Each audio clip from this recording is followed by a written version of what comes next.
Je déteste manger sur le pouce. Alors moi, quand je mange ma table, je mets ma serviette autour du cou, entrée, plat, dessert. Non, j'ai aucune adresse. Non, chez Paul, je ne mange pas sur le pouce. Ah non, bah non.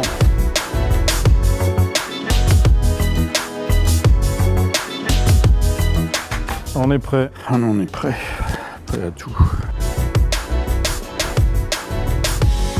Alors là, une seule adresse, hein. Chez Léon, mais pas les moules. Hein. Chez Léon, le seul routier de Paris, rue de Lisly.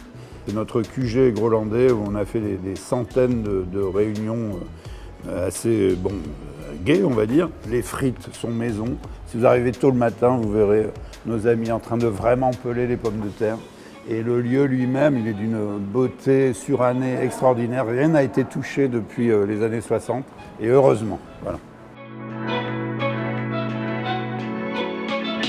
Ah, mais je me rappelle que pour déconner avec des potes, on allait, après aller chez Chartier, on ressortait de là un peu gai et pimpant, et on allait dans les dancings de vieux qui sont pour danser avec les vieilles dames. Et ça, c'était notre kiff, on se marrait bien.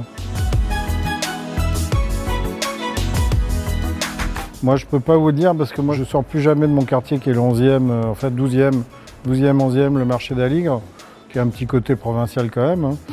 Comme dirait Moustique, je suis une chèvre avec 50 mètres de corde, je me promène autour de chez moi, comme ça. Vous verrez, quand on arrive à un certain âge, après on a même peur d'aller dans un autre quartier. Par exemple, la terrasse des Deux Moulins. Ce qui est marrant dans cette partie de la rue Le Pic, c'est que c'est à la fois très touristique, donc il y a toutes les nationalités du monde qui se baladent, mais il y a aussi les vieux du quartier. Donc on s'ennuie jamais en regardant les gens pendant 3 heures et en buvant des bières, c'est parfois mieux qu'un film.